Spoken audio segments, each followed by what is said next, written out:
Queridos irmãos, abramos as nossas Bíblias na primeira epístola de Paulo aos Coríntios, capítulo 2. Vamos ler alguns versos desde o verso 1.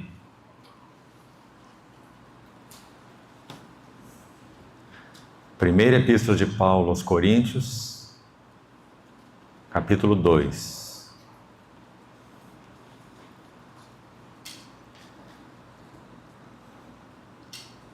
Eu, irmãos, quando fui ter convosco, anunciando-vos o testemunho de Deus, não o fiz com ostentação de linguagem ou de sabedoria, porque decidi nada saber entre vós, senão a Jesus Cristo e este crucificado.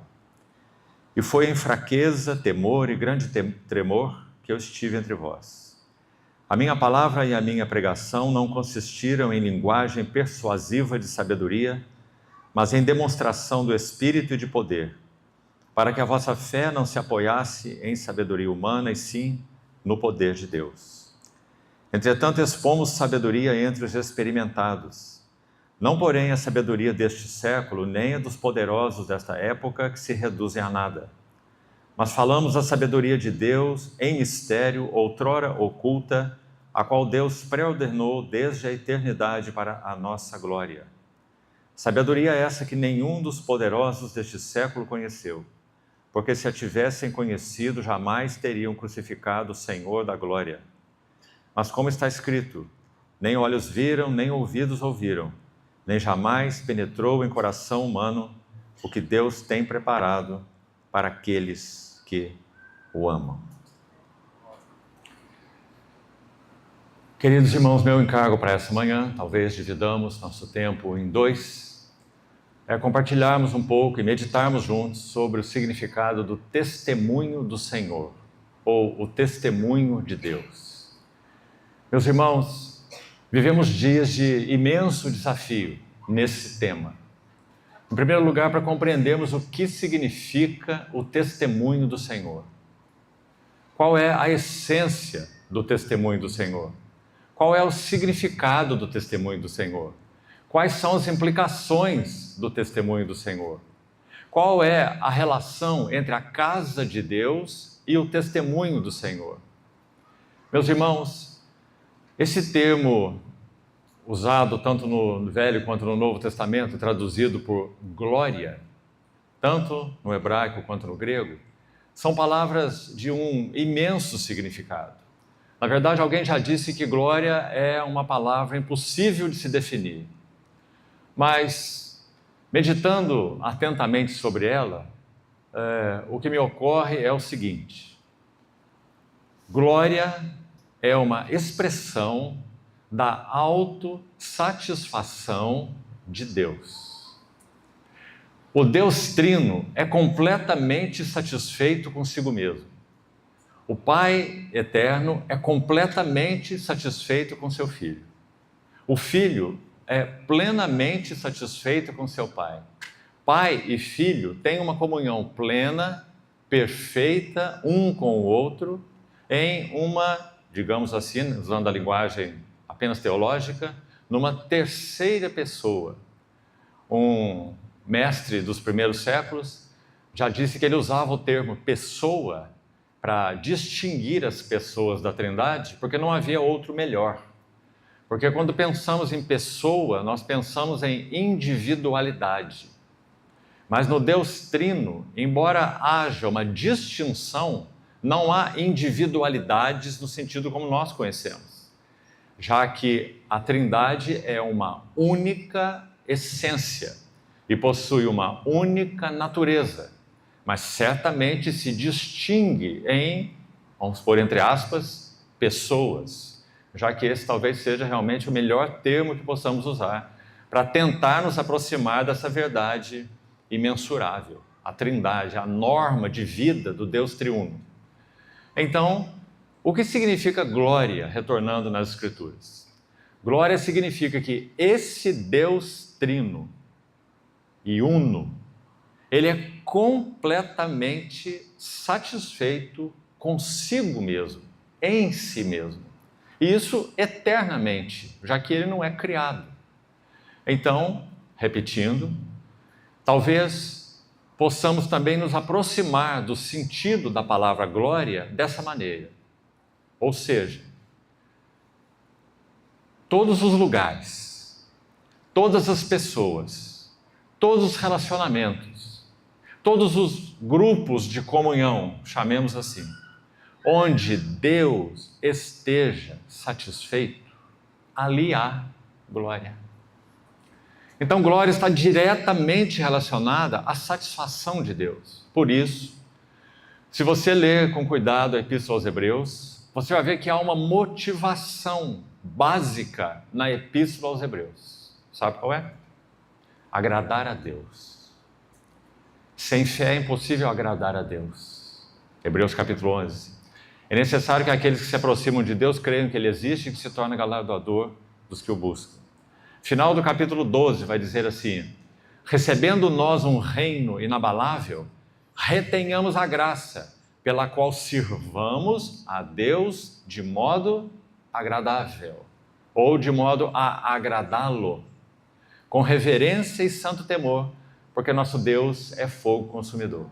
Então, a motivação por trás da Epístola aos Hebreus é essa. A motivação da carreira cristã, que é o tema de Hebreus, carreira cristã em direção ao alvo, é uma das abordagens dessa carta, dessa epístola, é essa, é agradar a Deus. Então, glória significa Deus satisfeito. Agora, meus irmãos, por que estamos colocando isso como um pano de fundo? Porque o testemunho do Senhor tem uma relação direta com a glória do Senhor. E então, o testemunho do Senhor tem uma relação direta com a satisfação do Senhor. Então, olha as implicações. Na vida pessoal, na vida conjugal, na vida familiar e na vida coletiva da igreja, ou a vida congregacional. O que é que Deus está buscando? Deus está buscando a sua satisfação. E se Ele estiver satisfeito em nós e entre nós, então ali há glória. Desde um vaso individual, um servo ou uma serva, até o vaso coletivo. O testemunho de Deus. Então vamos guardar essa primeira ideia nos nossos corações. Agora, nessa primeira sessão, vamos buscar compreender um pouco mais do que é o testemunho do Senhor. Me lembro aqui de um amado servo do Senhor, com o qual inclusive servimos juntos, e ele viveu uma experiência tão interessante no final de sua vida. Primeiro, ele foi acometido por uma doença incurável, um câncer. E quando ele estava então já internado, um câncer que foi descoberto de uma maneira muito rápida e teve uma evolução muito rápida, quando ele estava internado, ele então pediu a alguns irmãos que estavam com ele que orassem para compreender qual era o propósito do Senhor para essa vida desse servo naquele momento. Se o Senhor fosse retirá-lo para si, isso seria para ele a maior bênção. Prefiro partir e estar com Cristo, o que é incomparavelmente melhor. Mas e quanto à questão do serviço que esse servo do Senhor exercia aqui entre os santos? Será que aquele ponto daquela enfermidade seria o ponto final deste serviço? Será que na avaliação do Senhor esse serviço já estaria bem cumprido ou não? Então essa era a pergunta. Então é necessário que se busque o Senhor. Senhor, qual é o teu propósito? Quanto a mim, dentro do que pude contribuir, a tarefa está terminada ou não? Então, esse assunto ser colocado nas mãos do Senhor. Mas o que interessa aqui é como ele fez esse pedido aos irmãos. Sabe o que ele disse? Irmãos, peço aos irmãos que orem, porque até agora, neste exato momento, o que eu compreendo é, agora ouça isso, o que eu compreendo é que o meu encargo no compartilhar da palavra para o testemunho do Senhor ainda não está concluído. Vou repetir essa frase. O meu serviço da palavra compartilhar da palavra, para o testemunho do Senhor. Essa frase. Então, meus irmãos, qual é o sentido de nós servirmos a casa de Deus com a palavra do Senhor? E, em certa medida, todos fazemos isso. Desde uma mãezinha que instrui seus filhos na palavra do Senhor, desde um marido e pai que governa a sua casa com a palavra do Senhor, tendo ali uma capacidade de ser uma voz do Senhor na sua família, quanto irmãos e irmãs que se aconselham, quanto aqueles que servem especialmente com a palavra do Senhor na casa de Deus. Todos temos um só objetivo: compartilhar a palavra. Para quê? Para que os irmãos tenham bem-estar, para que nós tenhamos uma boa casa, uma boa família. Qual é o propósito do partilhar a palavra do Senhor? É um só. É para o testemunho do Senhor. Agora, o que é o testemunho do Senhor?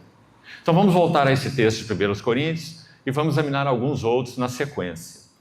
Nós já lemos até o verso 9 e fizemos uma parada proposital aí, para destacarmos de início essa frase importante aqui do versículo 1. Vamos repeti-la. Versículo 1 diz assim: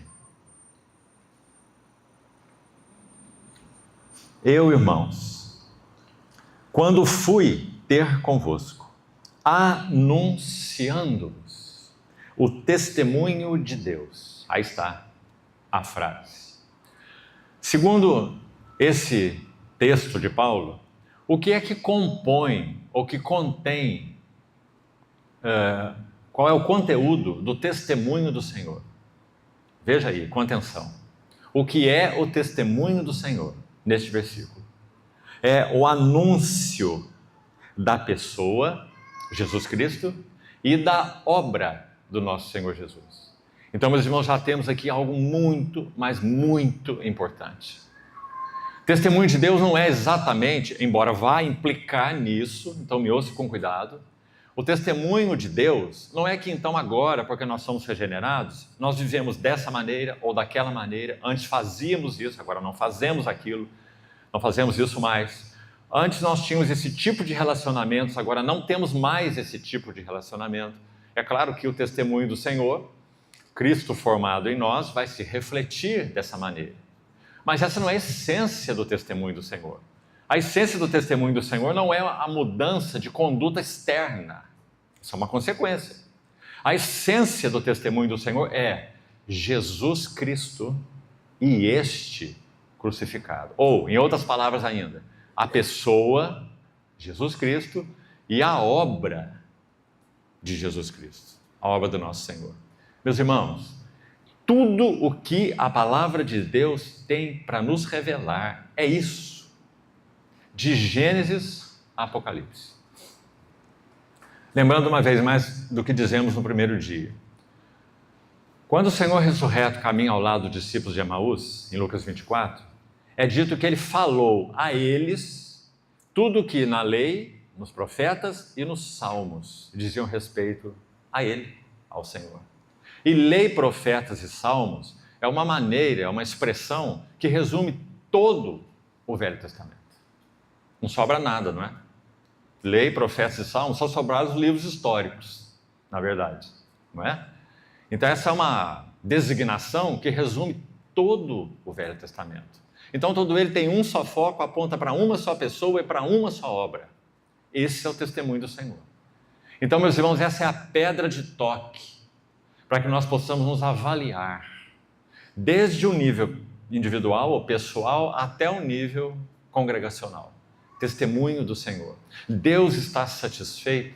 Cristo tem sido visto, amado, servido. A obra de Cristo, pelo Espírito Santo, tem sido revelada a nós de modo cada vez mais profundo e pleno. Irmãos e irmãs, é isso que Paulo chama na Epístola aos Efésios de pregar o Evangelho. Olha o Evangelho aí, olha qual é o conteúdo do Evangelho, Efésios capítulo 3, verso 8. A mim, o menor de todos os santos, me foi dada esta graça de pregar aos gentios o Evangelho das insondáveis riquezas de Cristo. Porque esse é o Evangelho. Então, meus irmãos, por causa disso, esse servo do Senhor, Paulo, que carga ele tinha relacionado ao Evangelho? A ponto de, quando escrever aos Gálatas, ele dizer assim: se, mesmo que um anjo celeste desça até vós e pregue um outro Evangelho, além daquele que eu vos tenho anunciado, que ele seja amaldiçoado, que ele seja anátema, reprovado. Tão claro para Paulo era o significado do Evangelho, que ele não recebeu de segunda mão, recebeu de primeira mão. Então, meus irmãos, quão importantes são os escritos dele nesse assunto do testemunho do Senhor. Então, aí está a primeira coisa de guardarmos em nossos corações para nos avaliarmos, desde o nível da nossa jornada pessoal até o nível da nossa realidade congregacional. Testemunho do Senhor, pessoa e obra de Cristo. Jeremias capítulo 9 diz assim, olha: aquele que se gloria, glorie-se nisto, em me conhecer, em me conhecer. Paulo ora de diversas maneiras, e as suas orações são registradas nas suas cartas, com esse foco. Por exemplo, Colossenses capítulo 1, que transbordeis de pleno conhecimento de sua vontade. Capítulo 2 de Colossenses, quero que saibais, olhe isso, irmão, ele estava preso, naquela prisão domiciliar em Roma, onde o capítulo final de Atos conclui. Quero que saibais que grande luta, ele está preso, acorrentado, com soldados, inclusive, vigiando a ele. Faziam turnos de vigília. Ele disse: eu estou mantendo uma grande luta por vós, pelos laodicenses e por quantos outros não me viram face a face. Paulo não conhecia os cristãos de Colossos. Qual era o motivo da sua grande luta? Para que os vossos corações sejam confortados, consolados, vinculados juntamente em amor. Agora olhe isso. E tenham toda a riqueza da forte convicção do entendimento. Superlativos, né? Acumula palavras. Forte convicção do entendimento. Para compreenderem plenamente o mistério de Deus, Cristo. Toda a sua luta em oração, intercessão naquela prisão domiciliar é para que os irmãos de Colossos, que ele nem conhecia, tivessem mais revelação. Conhecerem plenamente o mistério de Deus, Cristo. E ele segue assim: em quem? Em quem? Não é de quem, é em quem. Todos os tesouros, olha isso, da sabedoria e do conhecimento estão ocultos. Por que estão ocultos? Para que eles possam ser perscrutados por aqueles que têm o Espírito Santo. É assunto de 1 Coríntios capítulo 2. Nós vamos daqui a pouco avançar nesse texto. E, concluindo a citação que estou fazendo, de Colossenses 2, ele diz assim: veja o temor de Paulo. Isso eu vos digo, para que ninguém vos engane, vos desvie, vos leve para outro caminho. Vamos conhecer esse outro mistério aqui, essa outra coisa ali. Para que ninguém vos engane com raciocínios falazes. Palavrinha difícil no português, né? Literalmente significa argumentos atraentes. Meus irmãos, quantas vozes apresentam argumentos atraentes, mas não tem relação direta com a revelação da glória da pessoa e da obra do nosso Senhor Jesus. Servo do Senhor, que já foi citado algumas vezes aqui, nosso irmão Watchman, ele disse certa vez assim, veja, qualquer experiência espiritual que um cristão possa ter, que não acrescente a ele algo mais da revelação das glórias da pessoa e obra de Cristo, deve ser considerada espúria, inútil. Pense nisso, irmão. Porque será que Paulo escreveu aos Colossenses, dizendo no capítulo 2, que nós deveríamos tomar cuidado com aqueles que se fazem árbitro contra nós, segundo aí suas ideias mirabolantes, baseando-se em visões. Que visões? Enfatuado ou inchado, palavra que ele usa, sem motivo nenhum na sua mente carnal. Colossenses 2. E ele diz, e não retendo a cabeça, da qual todo o corpo, suprido, bem vinculado pelas juntas e ligamentos, cresce, o texto literal diz assim, com o crescimento de Deus. Não é só cresce o crescimento que procede de Deus, como diz a revista atualizada. Cresce o crescimento de Deus. Como é que uma igreja, uma assembleia do Senhor cresce? Quando Deus cresce nela. Ela cresce com o crescimento de Deus. Se a vida de Deus, se a revelação de Cristo, se a glória de Cristo, se o testemunho de Cristo não cresce nela, ela não cresce.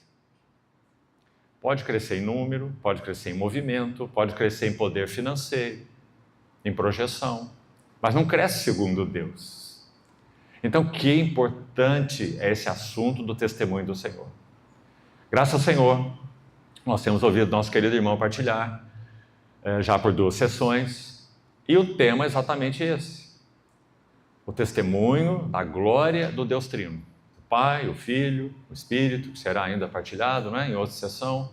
Por que partilhar isso? Por que isso é importante? Por 2 motivos. Primeiro, a visão da glória do Deus Triuno. Segundo, a experiência do Deus Triuno. Então esse é o testemunho do Senhor. Como é que a glória do Deus Triuno se revela?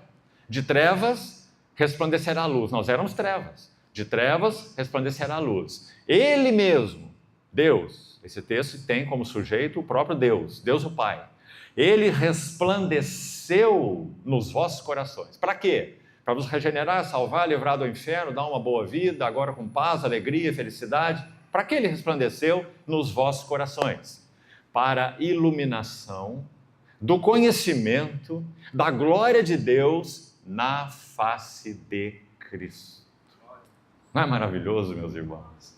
Todos nós estamos caminhando nessa mesma direção. Que todo o povo do Senhor estivesse caminhando nessa mesma direção. As divisões entre nós cessariam, cairiam, porque nós teríamos um único mesmo, foco, alvo e fim.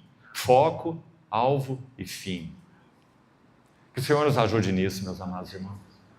Então vamos seguir com o texto de 1 Coríntios, capítulo 2. Nós já lemos até o verso 9, vamos repetir o verso 9 uma vez mais. Paulo, magistralmente, que mestre ele foi pelo Espírito, né? Ele era um nada, ele era um Saulo de Tarso, ele era um perseguidor da igreja, ele era um blasfemo, são palavras dele, escrevendo para Timóteo. Eu era um insolente, eu era um blasfemo, eu era um perseguidor da igreja. Mas a mim foi agradável a Deus colocar a mão aí nesse vaso para que eu me tornasse, olha a palavra que ele usa, um modelo. A palavra no grego é typos.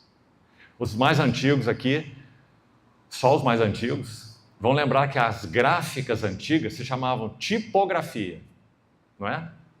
Grafia de tipos, né? Grafia de modelos. Tipos. Paulo usou essa palavra aí. Que eu fosse um tipo do quê? Eu estou citando 1 Timóteo capítulo 1.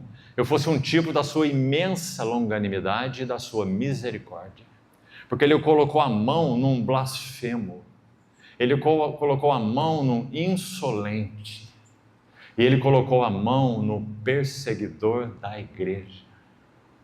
Que coisa, meus amados irmãos. Sabe o que Paulo quer dizer com isso? Ele está dizendo, se ele pôs a mão em mim, ele pode pôr a mão em qualquer um.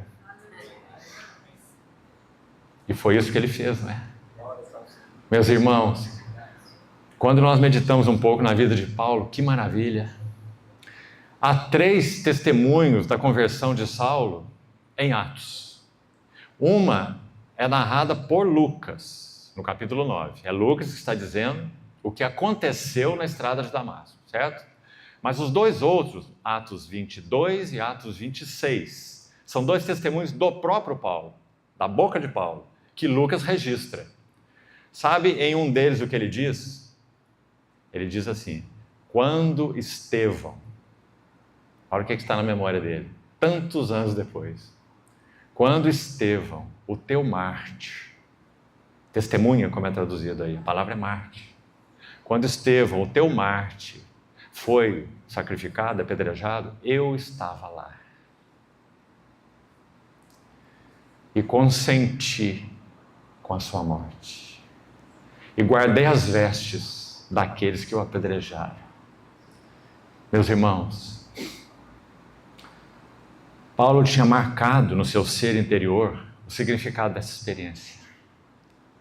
E essa experiência para Paulo foi tão singular por dois motivos. O primeiro, ele nunca, como um fariseu que era diligente, instruído aos pés de Gamaliel, conhecendo as escrituras de ponta a ponta, as escrituras do Velho Testamento, senão ele nem poderia ser um fariseu. Esse era Paulo. Ele diz que ele se avantajava a todos da sua idade. Um jovem prodígio no judaísmo, Saulo.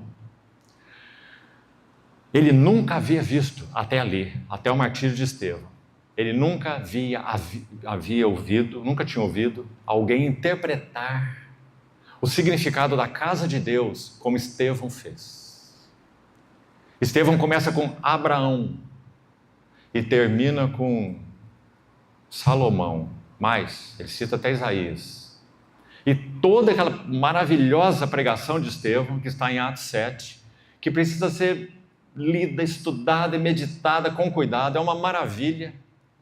Quando Estevão termina de pregar, aqueles judeus, eles rangem o dente contra ele, e ele diz assim, porque ele disse assim, homens de dura cerviz, que sempre resistis ao Espírito Santo, como fizeram os vossos pais.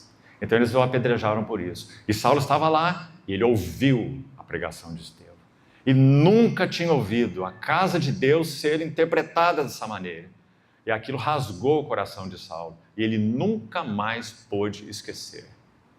Nós podemos dizer que Estevão foi um precursor de Saulo, do ministério de Saulo. Sem dúvida nenhuma. Então essa é a primeira coisa. A segunda, ele foi, na verdade, o executor de Estevão. Então ele tem isso na sua memória. Por isso ele cita em Atos esse testemunho. O Estevão, teu mártir, eu estava lá. E guardei as vestes dos que o apedrejaram. Sabe o que mais ele viu ali? Ele viu Estevão dizer, eu vejo os céus abertos. E o Filho do Homem de pé à destra de Deus. Ele ouviu Estevão dizer, Senhor, não lhes imputes este pecado. Ele viu Estevão dizer, Senhor, recebe o meu espírito. Meus irmãos, essas marcas nunca deixaram Saulo. Essas marcas atormentaram Saulo. Até que na estrada de Damasco, ele vai encontrar aquele que recebeu Estevão de pé. O nosso Senhor Jesus. Saulo, Saulo, por que me persegues? Dura coisa é recalcitrares contra os aguilhões. Então ele vai dizer, ele colocou as mãos nesse vaso inútil, blasfemo, insolente, perseguidor da igreja, que desconhece os caminhos de Deus, para que eu fosse um modelo para todos quantos hão de crer nele, para a vida eterna. Que maravilha, meus irmãos. Então é ele que está dizendo aqui, voltando ao texto de Coríntios, no verso 9, ele vai dizer, nem olhos viram. Quando ele caiu na estrada de Damasco, ele ficou cego por 3 dias. Aquele que achava que tudo via, agora não vê mais nada. Aquele que achava que tudo podia, o altivo, Saulo, agora tem que ser conduzido e amparado pelas mãos para ser levado para dentro da cidade de Damasco. Ele está cego e impotente. Ou seja, aquele homem foi derrubado pelo Senhor na estrada de Damasco. Durante 3 dias ele não comeu nem bebeu. Até que aquele Ananias, tão anônimo nas Escrituras, né? Citado só ali. Ele se chega para Paulo, teve uma reticência de chegar lá, sabia que ele era um lobo que veio para destruir os cordeiros, né? Ananias. E o Senhor diz, vai lá, vai lá, vai lá. Ele é para mim um vaso escolhido. Ele saberá o quanto importa sofrer pelo meu nome. Então Ananias chega a ele e diz, Saulo, Saulo, irmão, irmão. O Senhor que te apareceu na estrada de Damasco me enviou aqui para que você recupere a vista e seja cheio do Espírito Santo. Meus irmãos, que milagre maravilhoso, que vaso precioso. Inicialmente, nada. E agora, já terminando sua jornada com o Senhor aí, escrevendo para Timóteo, suas últimas epístolas, ele me constituiu um modelo para todos que hão de crer em mim. Então aqui no verso 9, voltando uma vez mais, ele vai dizer, nem olhos viram, nem ouvidos jamais ouviram, nem jamais penetrou em coração humano o que Deus tem preparado para aqueles que o amam. Você sabe de onde veio essa citação? Isaías 64, versículo 4. É tão interessante esse método do Espírito Santo, que tantas vezes ocorre no Novo Testamento, várias vezes, tomar um texto do Velho Testamento e, digamos, lê-lo, ou reproduzi-lo, ou aplicá-lo de modo distinto do que estava escrito lá. Parece que o Espírito Santo está citando o versículo errado. É muito interessante. Vários lugares acontece isso, nas escrituras do Novo Testamento. Aqui é um caso. Sabe o que está escrito em Isaías 64, 4? Está escrito assim, desde a antiguidade não se viu, nem jamais se ouviu, Deus além de ti, que trabalha para aquele que nele espera. Esse é o texto de Isaías. E foi esse que o Espírito Santo tomou aqui, usando Paulo, para aplicar aqui de um modo que parece tão distinto, não é? Lá a ênfase é o Deus que trabalha para aquele que nele espera. Então jamais se viu um Deus assim. Ele trabalha para aquele que nele espera. Agora, a ênfase da citação aí em Coríntios 2, verso 9, qual é? Não é exatamente um Deus que trabalha para aquele que nele espera. É esse Deus que trabalhou para aqueles que nele esperaram, que agora irá revelar esse trabalho que ele já fez, que ele já concluiu, na pessoa e obra do nosso Senhor Jesus, na cruz do Calvário. Então, nem olhos viram, nem ouvidos ouviram, jamais penetrou em coração humano aquilo que Deus tem preparado, aquilo que ele já trabalhou, ele já fez, para aqueles que o amam. Agora, na sequência, ele vai dizer, mas Deus, olhe, nolo revelou. Aqui não é Deus trabalhou, Deus tem algo ainda para fazer. Não, Deus tem algo apenas para revelar de tudo que já foi feito. Mas Deus nolo revelou. Só sabemos que Paulo também tem um apreço muito especial por essa palavra revelação. É uma linda, linda palavra no Novo Testamento, não é? Você não acha? Tirar, rasgar o véu da face. Rasgar o véu, desvendar. Desvelar seria outra palavra. Como que nós poderíamos definir revelação? Revelação. O que é revelação? Irmãos, revelação é como uma abertura no reino da realidade espiritual. Tudo que estamos vendo, estamos tocando, pertence ao mundo do tangível, do natural. As coisas que se veem são temporais, mas as que se não veem são eternas. 2 Coríntios capítulo 4. Assim Paulo mesmo vai definir. Então, o que é revelação? Revelação, claro, é ver então muito além do que estes olhos podem ver. Então, revelação espiritual é uma abertura no reino da realidade espiritual, contida na pessoa e obra do Senhor Jesus. Isso é revelação. E quem exerce o ministério de revelação? O Espírito Santo. Deus nolo revelou pelo Espírito. Porque o Espírito a todas as coisas perscruta. Outra palavra interessante aí, perscrutar tem o sentido literal de você se abaixar para olhar por dentro para ver o conteúdo de alguma coisa. Imagine que aqui haja uma toalha cobrindo esse púlpito, uma toalha até o chão. E nós não sabemos o que está dentro aqui. Então, perscrutar significa levantar a toalha, olha o véu aí, revelar. Levantar a toalha, enfiar a cabeça aqui para ver o que está aqui dentro, aqui embaixo.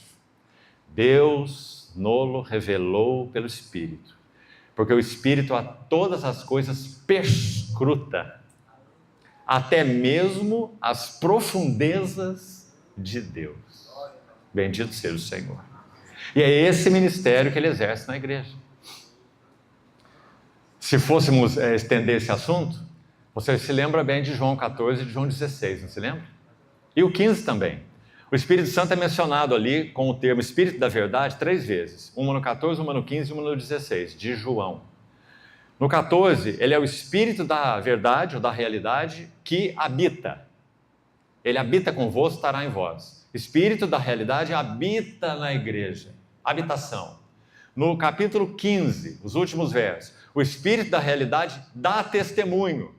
Então ele diz, vós também testemunhareis, porque estáis comigo desde o princípio. Então olha isso, o Espírito Santo habita, capítulo 14 de João. O Espírito Santo testemunha, capítulo 15 de João. E o Espírito Santo guia, capítulo 16 de João. Ele é o Espírito da Verdade. Em todos os 3 capítulos, repete-se a expressão, Espírito da Realidade, Espírito da Realidade. Porque a revelação é a abertura do reino da realidade espiritual, pelo Espírito Santo. Por isso ele é o Espírito da Realidade. Ele não é o Espírito das sombras. Ele não é o Espírito dos tipos. Ele é o Espírito da Realidade, que vos guiará em toda a realidade. Agora, o que essa realidade é? O verso continua assim, porque ele vai receber tudo o que é meu. Senhor Jesus dizendo, ele vai receber tudo o que é meu e vou-lo há de anunciar. Que maravilha, meus irmãos. Esse é o ministério do Espírito Santo. Meus irmãos, o Espírito Santo precisa ser honrado em nós. Ele é Deus, o Espírito Santo. Honrado, reverenciado, adorado.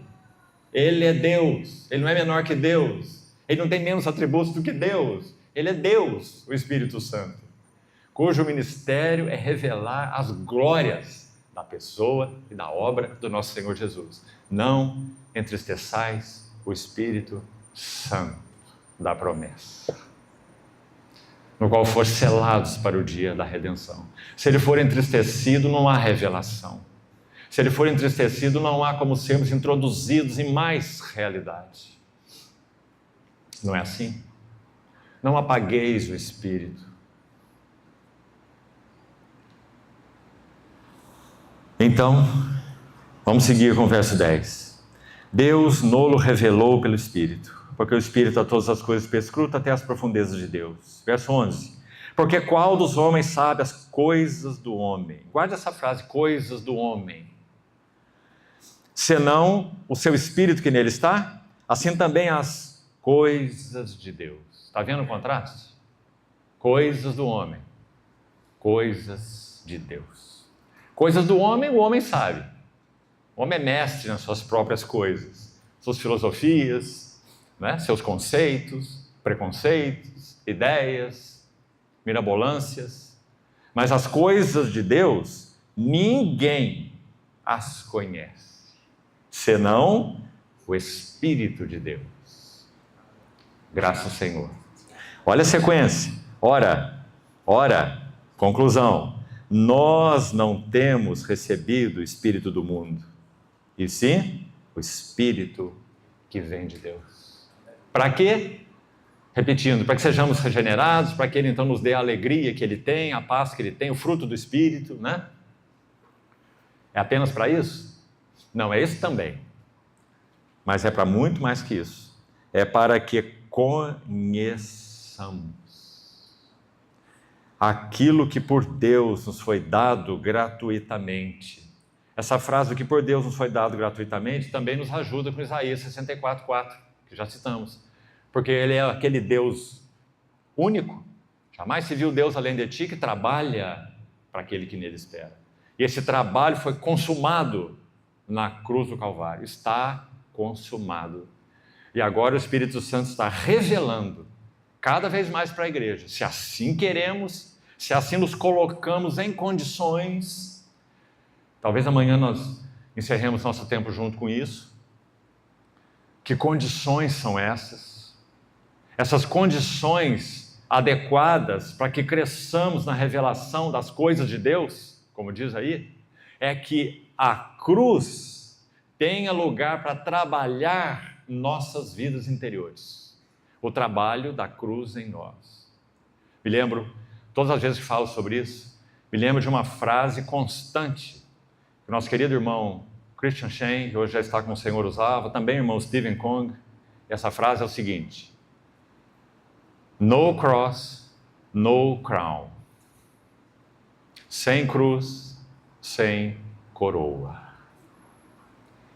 Se não há lugar para o trabalho da cruz em nossas vidas, o Espírito Santo habita em nós, Ele já nos regenerou, nós somos dele. Ninguém, como ouvimos ontem, ninguém nos arrebatará das suas mãos. Pertencemos a esse Senhor, esse amor inviolável de Deus por nós. Graças ao Senhor por tão sublime amor. Mas é claro que, para que nós avancemos nesse conhecimento de Deus, nessa experiência de Deus, é necessário que algo seja realizado dentro de nós. E que não é apenas a regeneração, mas é o trabalho da cruz em nós. Se não morrer, fica só. Então, veremos isso outro dia. Verso 13. Disto falamos. Olha que verso interessante. Não em palavras ensinadas pela sabedoria humana, mas ensinadas pelo Espírito. Você vê que todo o tempo Paulo está fazendo contraste. Coisas do homem, coisas de Deus. Espírito do mundo, espírito de Deus. No verso 12, certo? Agora aqui, sabedoria humana com a sabedoria de Deus. Palavras ensinadas pela sabedoria humana, não, mas ensinadas pelo Espírito. Então, palavras ensinadas pela sabedoria humana, palavras ensinadas pelo Espírito. Sempre ele está fazendo o contraste. Conferindo. Olha aí como está na sua tradução, pode ser diferente. Então, quero explicar o que essa frase significa. Conferindo, assim está na revista atualizada, coisas espirituais com espirituais. Certo? Olha que ideia é essa, irmãos. Olha a maravilha disso. Olha a relação disso com o testemunho do Senhor. Olha a relação disso com revelação. Preste atenção. O que esse verso está dizendo é: as coisas espirituais, coisas de Deus, que ele já disse no verso anterior, ou as realidades espirituais, elas são em si mesmas tão inatingíveis, tão inexplicáveis em linguagem humana, em palavras ensinadas pela sabedoria humana, que seria então incapaz de nós traduzirmos em palavras humanas, naturais, da sabedoria humana, essas realidades espirituais. Seria impossível. Então o que Paulo está dizendo nesse versículo é: para as realidades espirituais são necessárias palavras espirituais. Para as realidades espirituais é necessária uma roupagem espiritual, uma vestimenta espiritual. Meu irmão e irmã, Saulo era um filósofo. Saulo era um intelectual. Saulo era versado em 3 línguas: grego, hebraico e latim. Era um conhecedor da sabedoria humana. Ele pregou em Atenas para filósofos, epicureus e estoicos. Mas não pregou filosofia. Você sabe o que ele pregou? Ele iniciou esse texto, capítulo 2, dizendo para que a fé de vocês não se apoiasse em nada que tenha a ver com sabedoria humana. Porque as realidades espirituais não têm nada a ver com filosofia humana e nem com sabedoria humana. Então agora ele vai dizer que as palavras ensinadas, olha isso, pelo Espírito, palavras ensinadas pelo Espírito, conferindo, comparando, adequando, talvez seja uma melhor palavra aí, coisas espirituais com espirituais. Então vestindo as realidades espirituais com palavras adequadas para expressar realidades espirituais. Se você tem, de alguma maneira, seja irmão ou irmã, algum encargo particular relacionado à comunicação da palavra do Senhor, você sabe quão grande é essa luta. Quais são as palavras precisas, adequadas, para expressar as realidades espirituais? Porque às vezes, meus irmãos, uma palavra, distorce o sentido da realidade espiritual. E alguém também já disse assim, quando você vai comer um bolo, aqueles que gostam de bolo, aquele bem branquinho e doce, né? Aquele glacê que se chama, coloca no bolo, aquela coisa assim que dá, até gruda a língua no céu da boca, né? Mas tem uns que gostam muito. Aquele bolo bonito, branquinho, foi colocado na mesa. E então uma mosca cai no bolo. O bolo saboroso, lindo, agora tem uma mosca nele. E parece que toda a beleza do bolo e o sabor do bolo, sabor visual, né? Foi perdido por causa daquela mosca suja. Assim é a proclamação da palavra do Senhor. Toda a beleza, o sabor, o gosto do que ela significa pode ser perdido por uma palavra ruim, que não expressou adequadamente a realidade espiritual. Então o apóstolo Paulo é tão cuidadoso na expressão dela, além de inspirado pelo Espírito. Então ele vai dizer conferindo, comparando, diz algumas versões, comparando, veja, filtrando, percebendo, discernindo coisas espirituais com espirituais. Ora, verso 14, o homem natural, mais um contraste, o homem natural não entende as coisas do Espírito de Deus, porque eles são loucura, e não pode entendê-las, porque elas se explicam ou se discernem espiritualmente. Porém, o homem espiritual, olha o contraste, o homem natural é o homem que não tem o Espírito, o homem espiritual é o homem que tem o Espírito. Ele julga todas as coisas, mas ele mesmo não é julgado por ninguém. Pois, quem conheceu a mente do Senhor que o possa instruir? Nós, porém, temos a mente de Cristo. Já estamos terminando esse texto, mas olha aqui com cuidado, com muita calma. O texto original não está dividido nem em capítulos nem em versículos. Então, um texto só, um texto corrido. Então, depois ele dizer, nós temos a mente de Cristo, ele vai dizer, eu, porém, irmãos, não vos pude falar como espirituais, mas sim como a carnais, como a crianças em Cristo. Sabe qual é o perigo aqui? É quando nós lemos o versículo 16 e aplicamos a todos nós. Todos nós. Quando Paulo diz, nós temos a mente de Cristo, oh, que maravilha, graças a Deus. Todo o povo de Deus, toda a casa de Deus tem a mente de Cristo. É isso que ele está dizendo, irmão? Qual é o próximo versículo aí no capítulo 3? Ele diz, vocês não. Porque eu não vos pude falar como espirituais. Eu vos falo como a carnais. Eu teria o encargo de dar para vocês um alimento mais alto, mais elevado, mais consistente. Mas eu não posso fazer. Eu vou matar vocês. Vocês vão sufocar com carne. Porque vocês, por enquanto, só podem tomar leite. Porque são carnais. Você viu? Então, irmãos, a mente de Cristo não é algo automático. Foi citado um texto ontem em Filipenses aqui, não é? Aquele maravilhoso texto que possivelmente fosse um cântico na igreja primitiva. Tende em vós a mesma mente. Se todos tivessem, por que Paulo está exortando a ter, se todos já têm? Não é? Então ele diz, tende em vós a mesma mente que houve também em Cristo Jesus. Que subsiste em forma, morfé, de Deus. Então assume a forma de servo. Isso é o mesmo que ele está dizendo aqui. Nós temos a mente de Cristo, mas vós sois carnais, crianças em Cristo. Por que vocês são carnais? Porque há entre vós contendas, disputas, ciúmes, até mesmo em função de coisas espirituais. Eu tenho um dom que você não tem. Eu profetizo e eu falo em língua e você profetiza. E falar em língua é maior que profetizar. Paulo diz, não, profetizar é maior que falar em língua. Até nisso vocês estão enganados. Então, vamos até aí. Testemunho de Deus. Que frase, meus irmãos. Qual o conteúdo dele? Jesus Cristo e este crucificado.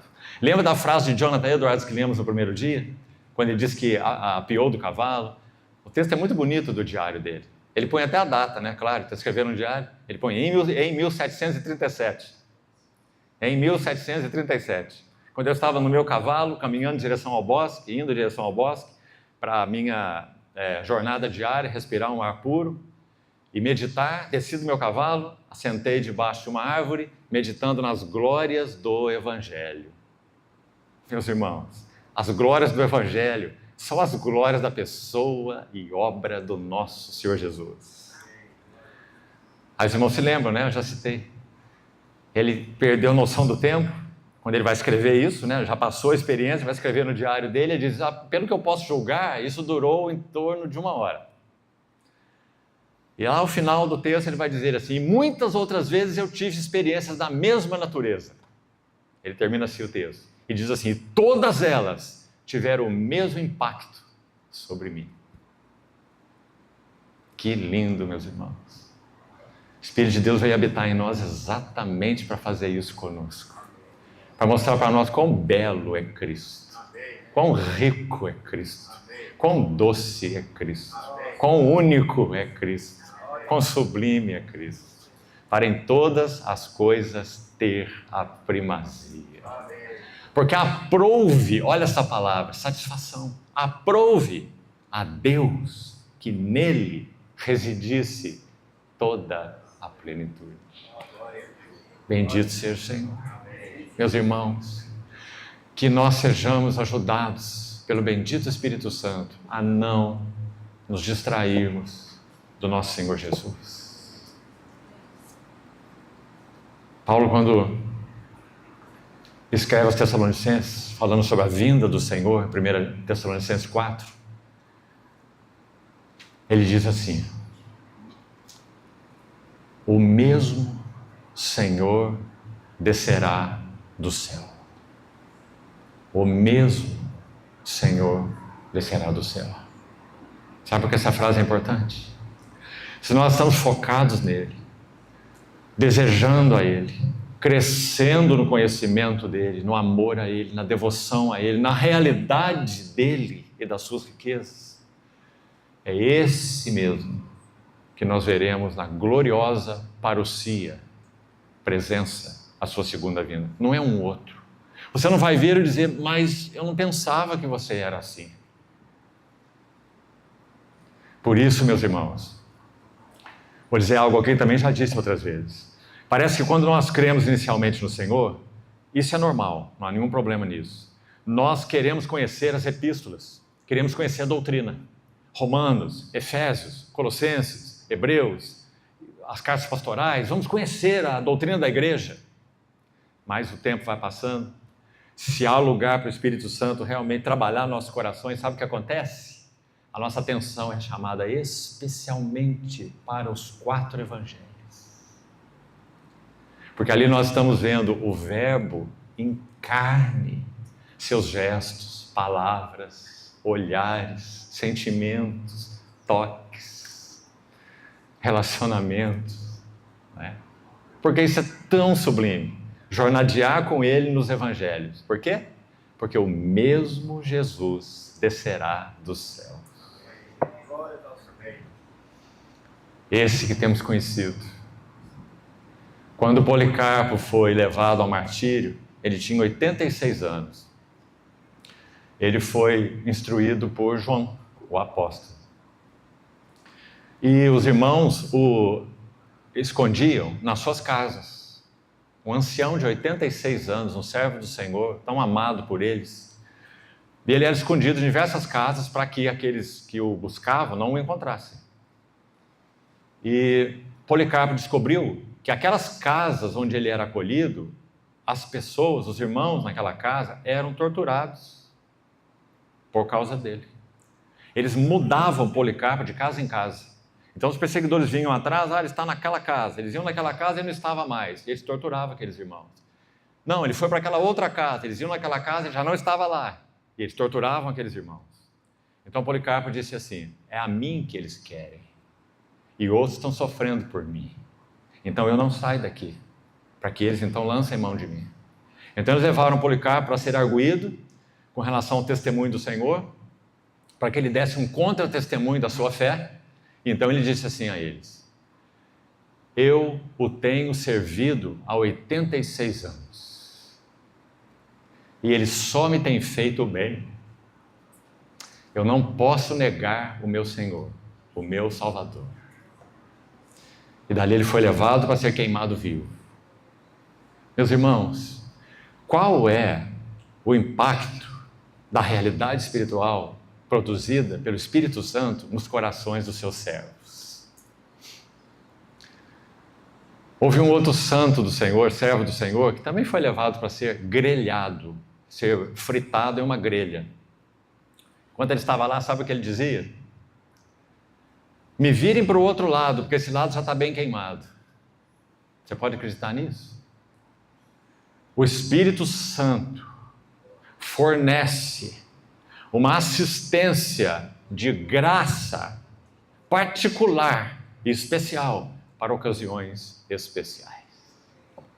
Quando Inácio, o bispo de Antioquia, foi colocado na arena para ser devorado pelas feras, perguntaram para Inácio, você tem algo a dizer? Como suas últimas palavras? Ele olhou para a multidão na arena e disse assim, eu sou trigo de Deus para ser moído pelos dentes das feras. E eu não sou digno de dar o meu testemunho do meu amor pelo Senhor diante de tantas pessoas ao mesmo tempo. E então ele foi devorado pelas feras. O espírito da realidade. Você se lembra daquela jovenzinha chamada Perpétua? Uma menininha, mãezinha de, se não me engano, 21 anos. Tinha um filhinho, o primeiro filho, primogênito, no seu colo e amamentava. Ela também foi presa pelos guardas. E o seu pai não era um cristão. Então ela foi jogada na prisão com o seu bebê. Ela ficou muito atormentada, porque era o seu bebezinho. E ela então estava amamentando o bebê na prisão, e ela recebeu permissão para entregar o bebê para os irmãos cuidarem do bebê, já que ela até ali não havia negado a sua fé. E entregou o bebê para os irmãos. Então ela diz assim, quando entreguei o meu bebê aos irmãos, então a minha cela se tornou o meu palácio. E o pai dela ia visitá-la na prisão e dizia assim, minha filha, você precisa voltar à sanidade. Você é uma mãe. Seu filho está aí, precisando de você. Faça o que for necessário para que você saia dessa prisão. O pai dela, embora um ímpio, não disse, negue o nome do Senhor para que você saia daí. Ele disse, faça o que for necessário para que você saia daí. Ela ouviu seu pai, e havia um vaso no canto da sala, e ela disse assim, meu pai, o que é aquilo no canto da sala?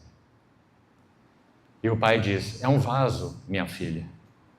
E ela disse, e eu, meu pai, sou uma cristã. Eu posso chamar aquela coisa de um outro nome que não seja um vaso? E o pai disse, não, minha filha. E ela disse, e eu sou uma cristã. E ela igualmente foi levada ao pátio para ser devorada pelas feras. E enquanto ela estava ali, o pai estava na plateia, gemendo para que ela fizesse algo, para que se livrasse daquele golpe final. Uma menina, 21 anos, mãe de um primeiro filho. Como você explica isso? O Espírito da realidade. Ele os guiará a toda a realidade, até o fim. Lucas capítulo 12, versículo 12. Quando vos levarem diante das autoridades, das sinagogas, não vos preocupeis com o que haveis de dizer. E olha o que está escrito lá. Pois o Espírito Santo vos dirá, naquele momento, não antes, naquele momento, as coisas que deveis dizer. O Espírito da realidade. Ele vos guiará a toda a realidade. Vai receber tudo que é meu e vou lá de anunciar. Meus irmãos, o nosso Senhor experimentou a morte mais cruenta. Tudo que possamos experimentar é muito pequeno diante do que o Espírito de Jesus Cristo glorificado é capaz de nos fornecer na nossa experiência de fidelidade a Ele até o fim. Nós não somos suficientes, nós não somos fortes, nós não confiamos no nosso amor por Ele, nós confiamos no amor dele por nós e confiamos na assistência do bendito Espírito Santo que veio fazer morada nos nossos corações. Então, esse é o primeiro texto. Vamos mais um só antes de fazermos um pequeno intervalo. 1 João, capítulo 5.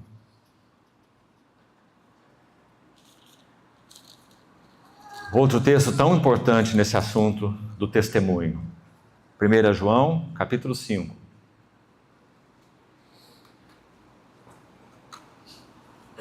Vamos ler desde o verso 6. Este é aquele... Quem é este? É aquele. O verso anterior está falando de Jesus, o Filho de Deus, certo? Então diz, este é aquele que veio por meio da água e sangue, que fala da natureza humana, né? Jesus Cristo. Não somente com água, mas com a água e com o sangue. E o Espírito é o que dá testemunho. Olha que frase bonita, irmão. Não é exatamente uma questão do teu testemunho. Não é uma questão do testemunho da igreja. É uma questão do testemunho do Espírito. Na vida de cada um de nós e na vida da igreja como um todo. Porque o Espírito é a realidade. É a verdade. Pois há três que dão testemunho no céu. A bendita Trindade, não é? Pai, o Verbo e o Espírito. E esses três são um. E três são os que dão testemunho na terra. Olha que lindo isso. O Espírito, a água e o sangue. Você já pensou por que está escrito aí assim? Quando nosso Senhor Jesus estava na cruz, já morto, aquele guarda chegou para averiguar se já estava morto, por isso seus ossos não foram quebrados. Aquele guarda perfura o seu lado com uma lança. Claro que de baixo para cima, né? Nosso Senhor estava pendurado. Então ele perfurou o lado do Senhor exatamente para atingir o coração, para garantir que ele estava morto, né? Então aquela lança perfura o lado esquerdo, perfura o seu coração. Então é dito, João testemunha, ocular, vai dizer que do seu lado saiu sangue e água. Por quê? Porque certamente, aqui não há conjectura, irmão, certamente, o coração do nosso Senhor Jesus foi o pericárdio, ele foi rompido quando nosso Senhor morreu na cruz. O músculo cardíaco. Por isso a expressão que foi usada pelo nosso irmão foi o coração explodiu, né? O coração se rasgou. E isso foi a causa da sua morte, fisicamente falando. O que aconteceu então?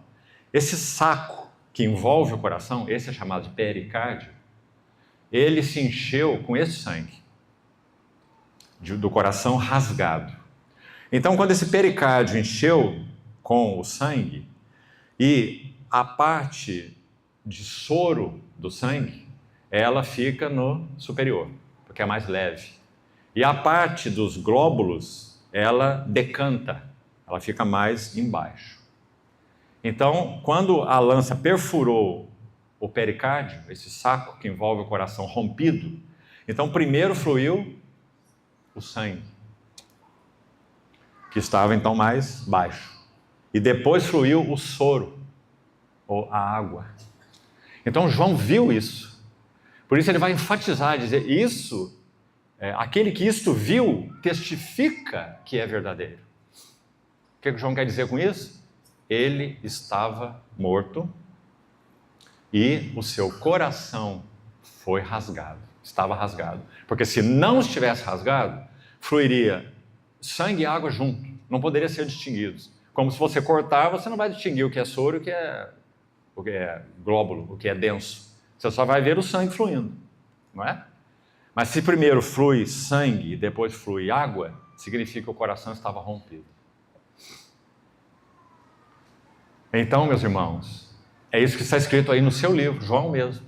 Agora ele vai dizer, há 3 que testificam na terra: o Espírito, que dá testemunho, o Espírito da verdade, a água e o sangue. Água para regeneração. Na simbologia de João é isso que significa. Água para regeneração. Quem não nascer da água e do Espírito não pode ver o reino de Deus. Água, regeneração. E sangue, expiação. Redenção. Importante isso. Então ele vai dizer que 3 testemunham na terra: o Espírito, a água e o sangue. E esses 3 são unânimes em um só propósito. O Espírito Santo dando testemunho do lavar regenerador do Espírito Santo e do lavar renovador do Espírito Santo. Paulo vai dizer isso escrevendo a Tito, lembra? Água e sangue, expiação e regeneração. E o verso 6: se admitimos o testemunho dos homens, o testemunho de Deus, olha a frase aí novamente, testemunho de Deus. Tão importante. O testemunho de Deus é maior. Ora, este é o testemunho de Deus. Atenção, irmão. Tantas vezes repetindo o que já falamos, esse termo é usado. Testemunho do Senhor. Plantar um testemunho. Ser um testemunho. Testemunho aqui, testemunho ali. Essa palavra se tornou tão simples, né? Mas ela tem um conteúdo tão sério, irmãos, e tão profundo. Um testemunho não pode ser tirado de um lugar e plantado em outro. Um testemunho em um lugar não pode ser uma reprodução de um testemunho em outro. Na segunda sessão nós vamos ver algo sobre isso. O testemunho é gerado pelo Espírito e é desenvolvido pelo Espírito, na medida que nós respondemos à revelação do Espírito relacionada à pessoa e obra do Senhor Jesus. É isso que edifica o testemunho do Senhor entre nós. Tão importante isso é, irmão. Nenhum de nós poderia falar o que vou falar aqui agora com um sorriso nos lábios, porque isso é uma infelicidade, irmãos. Mas temos que nos avaliar, porque todos nós somos a igreja de Deus, todos que professam sinceramente o nome do Senhor. Então imagine isso. Por que a maneira, a forma, por exemplo, de louvar, de adorar, ela é praticada em muitos lugares da mesmíssima maneira? Por quê? Por quê é assim? Porque os modelos são importados. Olha, isso que é bacana, é isso que faz sucesso, é isso que dá público, né? Pragmatismo. Então é assim que se pratica louvor. Então aqueles grupos específicos que divulgam aí seus CDs, sei lá mais ainda se é dessa maneira, né? Os grupos específicos que praticam esses louvores dessa maneira e eles implantam um padrão. Aí você vê isso por todos os lugares, o mesmo padrão implantado por esses grupos estão aí nas igrejas, nas assembleias. O que isso significa? Será que há nisso realidade espiritual? Ou cópia de modelos? Tão importante é, meus irmãos. Numa próxima sessão, a sessão seguinte, vamos falar um pouco mais sobre isso. Então, qual é o testemunho do Senhor? Qual o conteúdo do testemunho do Senhor? De Deus. Qual a essência do testemunho de Deus? Olhe para esse versículo aí. Verso 9. Vamos de novo. Se admitimos o testemunho dos homens, o testemunho de Deus é maior. Ora, este é o testemunho de Deus. Qual? É o que ele dá acerca de seu Filho. São as palavras de João para dizer o que Paulo já disse em 1 Coríntios 2. Decidi nada saber entre vós senão Jesus Cristo e sua cruz, e este crucificado. As riquezas da pessoa, as riquezas da obra do Senhor Jesus. Esse é o testemunho de Deus. Isso é tudo que Deus tem a nos dizer. Porque tudo mais relacionado a isso só terá o seu lugar adequado se tiver essa realidade como centro. Exemplo, os coríntios. Por que os coríntios tinham problemas com dons? Problemas com julgar questões entre irmãos. Você conhece a primeira carta, não é? Tinham problemas em julgar até mesmo um caso explícito de imoralidade entre eles. 1 Coríntios 5. Tinham problemas até na mesa do Senhor. Tem problema em tudo, irmãos. Não é? Por quê? Como que Paulo resolve esses problemas na sua carta? Presta atenção. Imoralidade. Ele poderia dizer, olha, o que vocês têm que fazer, aliás, ele disse, né? É tomar isso e colocar fora. Esse fermento está levedando a massa. Mas calma, calma. Não foi por aí que ele começou, não. Ele disse assim, Cristo. Ele vai resolver o problema da imoralidade com Cristo. Ele vai dizer, Cristo, o nosso Cordeiro Pascal, foi imolado. Jesus Cristo e esse crucificado. Nosso Cordeiro Pascal foi imolado. Então agora nós vamos celebrar uma festa das primícias. É com asmos, sem fermento. Não é com fermento de malícia, de inveja. Você está vendo? Ele está tratando o assunto da imoralidade. Mas não em si mesmo. Ele está tratando, mostrando Cristo.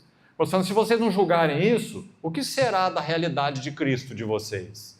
Se Cristo é um Cordeiro Pascal, se nós então celebramos a festa com asmos, sem fermento de malícia, sem fermento de inveja, asmos da sinceridade, asmos da verdade, então tirai fora o velho fermento, para que sejais nova massa. Quando ele vai falar tratar o assunto da mesa do Senhor, que nem mesa do Senhor era, não esperavam uns pelos outros e comiam e bebiam como se fosse uma festa de fraternidade. E Paulo está dizendo, não, há outros momentos para a festa de fraternidade, os banquetes de fraternidade, os irmãos tinham isso, levavam suas coisas, comiam juntos, né? Era chamado de festas de fraternidade. Mas a mesa do Senhor não é festa de fraternidade, a mesa do Senhor é a mesa do Senhor. Então Paulo vai dizer de novo, apontar para Cristo, dizer, não, isso aí não, meus irmãos, não é hora para isso aí não. Eu recebi do Senhor o que eu vos entreguei. Que o Senhor, olha aí, de novo, o Senhor. Na mesa do Senhor, o Senhor. Não a igreja em primeiro lugar. Não nos saudarmos uns aos outros em primeiro lugar. Não uma festa horizontal, que bom, abraça um e abraça outro. Amém pelos relacionamentos da igreja. Mas a mesa do Senhor não tem uma ênfase primária horizontal. A mesa do Senhor tem uma ênfase primária vertical. É fazer isso em memória de mim. Não é de vocês, do seu relacionamento, do seu amor. É do meu amor por vocês. Na noite em que foi traído, tomou o pão, tendo dado graças, disse, este é o meu corpo, fazer isso em memória de mim. Não é? Então, assim ele corrige os problemas, apresentando Cristo e as suas riquezas vandáveis. Então, vamos terminar, fazer um intervalo aqui agora. Terminar esse texto aí apenas até o verso 12. Vamos lá. Então, o testemunho de Deus, no verso 9, é acerca do seu Filho. Aquele que crê no Filho de Deus tem em si o testemunho. Claro que incipiente, não é? Claro. Esse testemunho vai ser desenvolvido na medida que o Espírito Santo encontrar lugar em nós, na medida que a cruz trabalhar em nós. Do contrário, irmão, como já diziam vários irmãos e irmãs do passado, aquela semente que está lá no nosso espírito humano, a semente com a qual e por causa da qual nós fomos regenerados. Pedro vai dizer, não de semente corruptível, mas de semente incorruptível, mas ela vai ficar lá como semente. Ela não tem lugar para extravasar, para atingir nossos sentimentos, pensamentos, desejos, alma. Fica presa no nosso espírito. Amém? É regenerado, é filho de Deus, é amado, pertence ao Senhor. É alvo desse amor inviolável de Deus. Mas desenvolvei a vossa salvação com temor e tremor. Não é? Então vamos lá. 11. E o testemunho de Deus é este, que Ele nos deu a vida eterna. Olha o cuidado de João. Nos deu vida eterna. Aí para nós não separarmos vida eterna do Filho, como então Deus nos deu vida, e vida é uma coisa que o Filho nos dá. Então João tem muito cuidado. Ele vai dizer, sim, Ele nos deu a vida Zoé. Ele nos deu vida eterna. E esta vida está no seu Filho. Porque tudo está no seu Filho. Quem tem o Filho, tem a vida. Aquele que não tem o Filho de Deus, não tem a vida. Esse é o testemunho de Deus, amados irmãos. Vamos terminar aqui então, com esse pequeno texto. Penso que nós podemos fazer um intervalo de 12 minutos. São 12 para as 11. Por favor, vamos buscar ser diligentes, então, e retornarmos para cá às 11, para seguirmos com uma segunda parte. Vamos orar ao Senhor antes de fazermos o intervalo. Senhor amado, Te suplicamos juntos, como congregação tua, que o Senhor nos ajude a compreendermos o significado mais essencial do testemunho de Deus. Ajuda-nos, Senhor, a avançarmos, tanto pessoalmente quanto coletivamente, no que significa o testemunho de Deus. E obrigado porque ele sim já foi plantado dentro de nós pelo Espírito Santo. Temos em nós o testemunho. Queremos desenvolvê-lo, Senhor. Ajuda-nos a vermos isso, te pedimos. Em nome de Jesus. Amém.